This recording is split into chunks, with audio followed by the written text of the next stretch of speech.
Good morning, good afternoon, good evening. Whenever this video finds you, I hope you're having a rad time. I'm the Figure Dude, and on today's Work in Progress Wednesday, we've got Tama Tonga and Tonga Loa.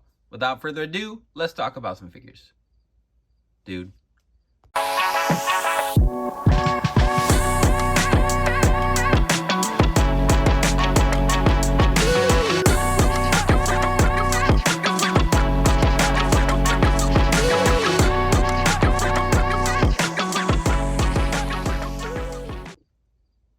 Welcome back. Like I said, today we have Tama Tonga and Tonga Loa, and I'm excited to get to these because it's going to be their WWE look. I made the New Japan kind of look for them.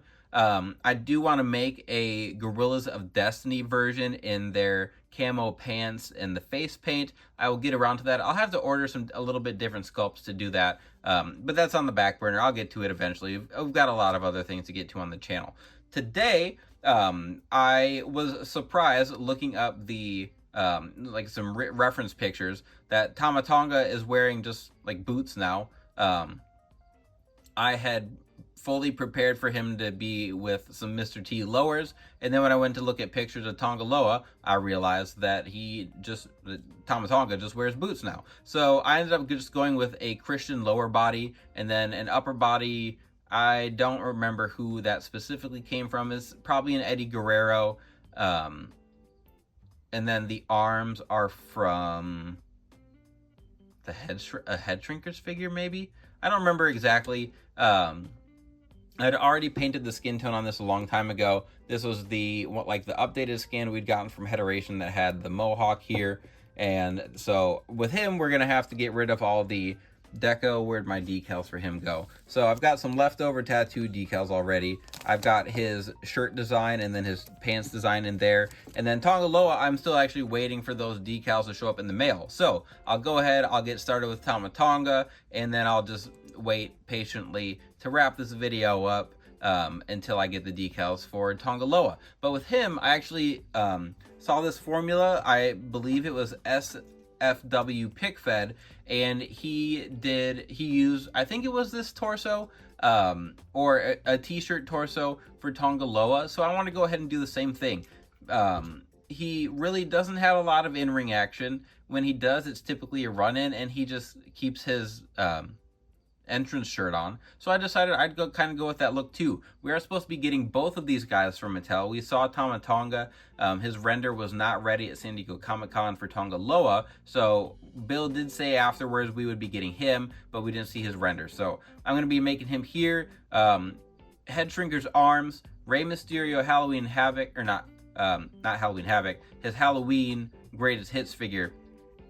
Use that torso, so I'm just going to paint over the design in black. And then the lower legs are, so the upper legs are from a Triple H Elite figure, one of his DX figures, and then the kick pads are from an X-Pac Greatest Hits, or not Greatest Hits, X-Pac Legends figure. So kind of put all those together to get this formula here. And according to Google, Tonga Loa is 6'2", Tama Tonga is 6 feet, and as far as scale goes, I think that's pretty close here. I did have to put some paper to pop up Tonga Loa's head a little bit because it sits pretty deep on the neck peg without it, so I'll be putting some sculpting clay in the end to fix that up.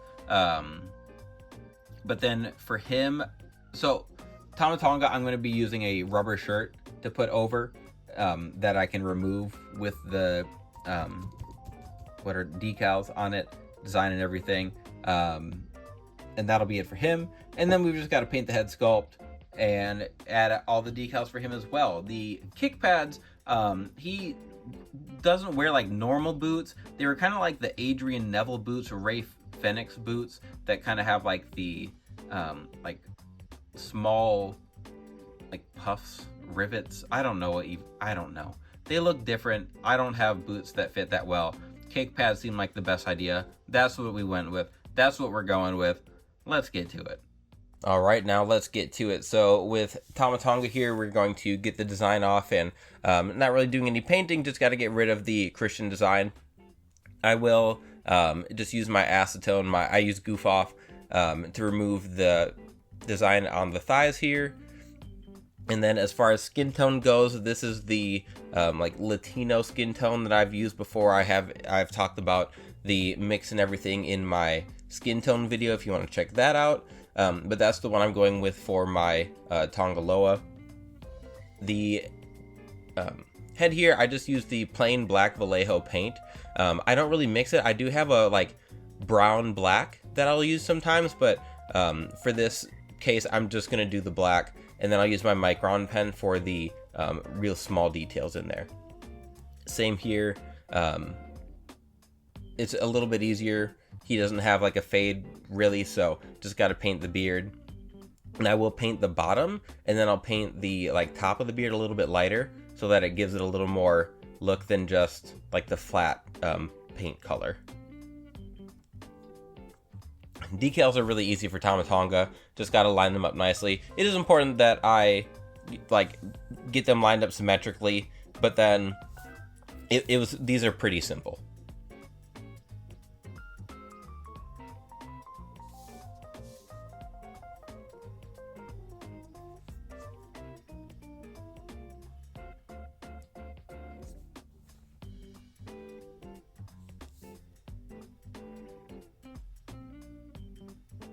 Tattoo is easy. Tattoos are always easy.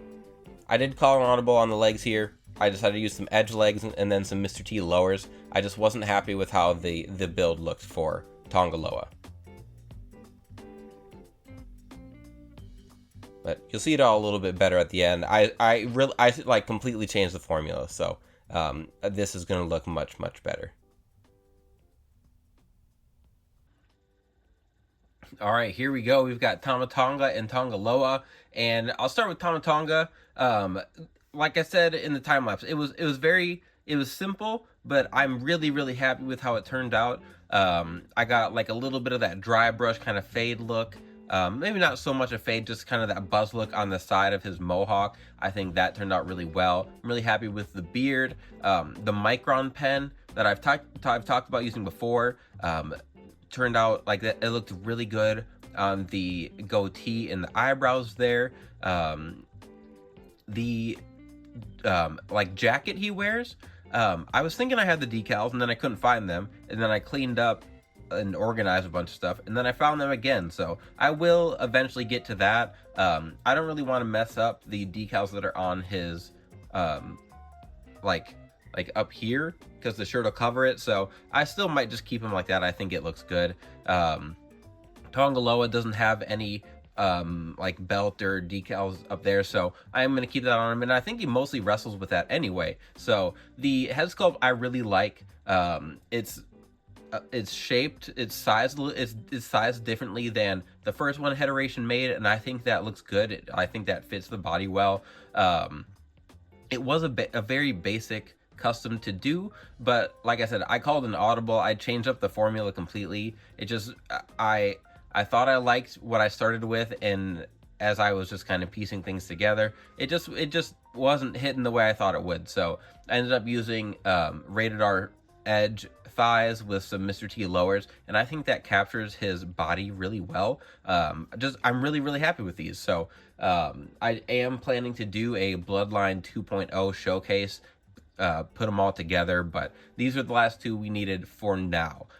I'm convinced that Hikuleo is going to be showing up sooner than later.